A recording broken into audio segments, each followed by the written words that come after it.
안녕하세요. 오늘 저희가 함께 살펴볼 기사들은 바로 아마존의 위성 인터넷 프로젝트 카이퍼의 한국 진출 준비 소식입니다.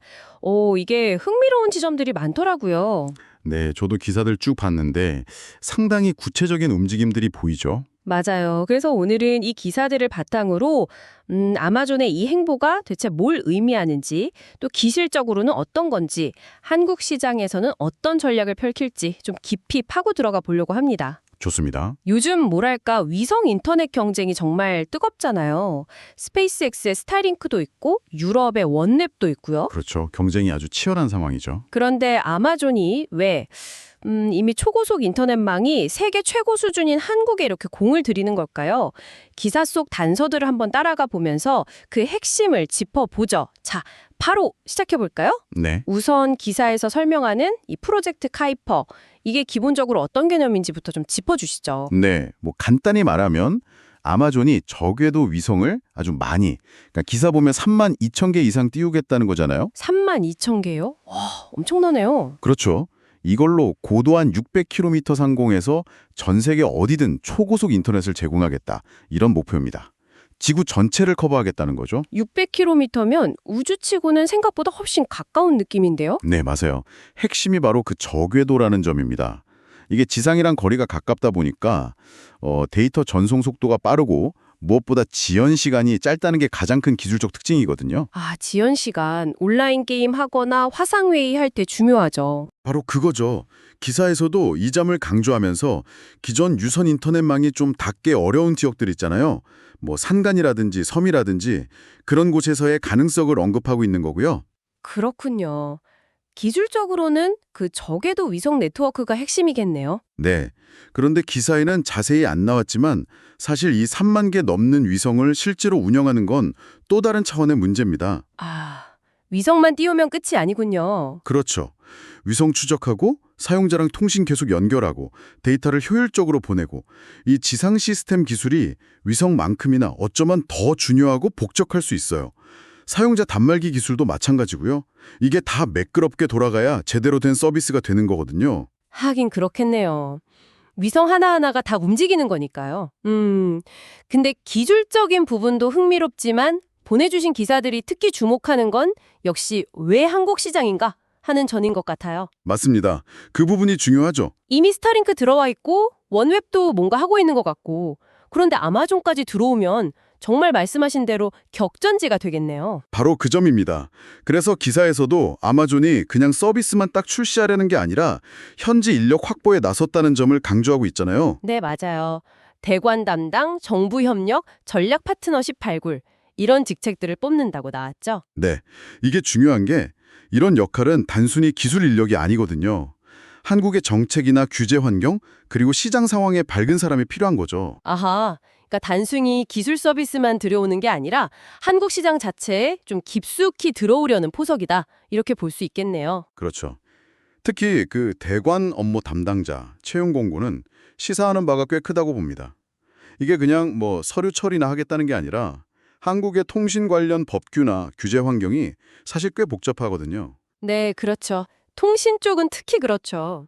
이걸 직접 헤쳐나가고 어쩌면 정부기관과 좀 더 깊은 수준의 협력 관계를 만들거나 심지어는 정책 방향에도 영향을 주려고 할 수도 있다는 의도로 읽힐 수 있습니다. 일종의 규제 대응 능력을 핵심 경쟁력으로 삼으려는 걸 수도 있고요. 와, 그렇게까지 해석이 가능하군요. 기사에 나온 현지 사정의 밝은 인재라는 표현이 그냥 나온 말이 아니었네요. 네. 한국 시장의 특수성을 이미 잘 파악하고 있다는 방증일 수 있죠. 기사에서 국내 통신사와의 협력 가능성도 언급되던데 이것도 좀 비슷한 맥락에서 봐야 할까요? 그렇습니다. 어쨌든 한국은 기존 통신사들의 인프라가 워낙 강력하잖아요.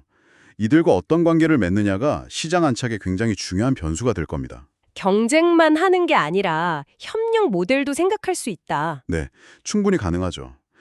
특정 서비스 분야가든지 아니면 특정 지역에서 협력하는 방식 같은 걸 구상하고 있을 수 있습니다.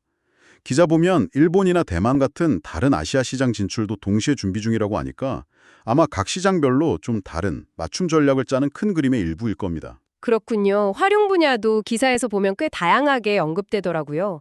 인터넷 잘 안 터지는 지역 해소나 재난통신망 같은 건 기본이고. 네, 그런 공공적인 목적도 크고요. 군사나 공공 분야, 또 기업 고객, 일반 소비자까지도 범위가 생각보다 넓어요. 네, 잠재력은 분명히 크다고 봐야죠.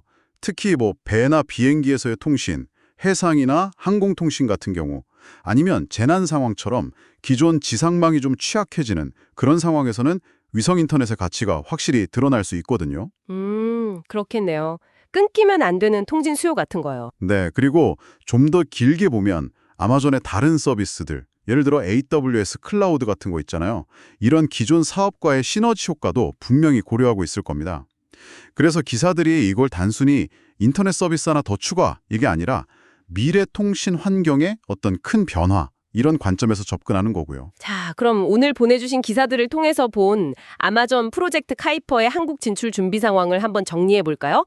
그러니까 저궤도 위성으로 전 세계 초고속 인터넷망을 구축하려는 아마존의 큰 그림 속에서 네, 이미 경쟁이 치열한 한국 시장을 중요한 거점으로 보고 단순히 서비스 출시뿐만 아니라 규제 대응이라든지 현지 파트너십 구축을 위해서 인력 확보 같은 구체적인 준비를 발빠르게 시작했다. 이렇게 요약할 수 있겠네요. 네, 핵심적인 내용들을 잘 짚어주셨습니다.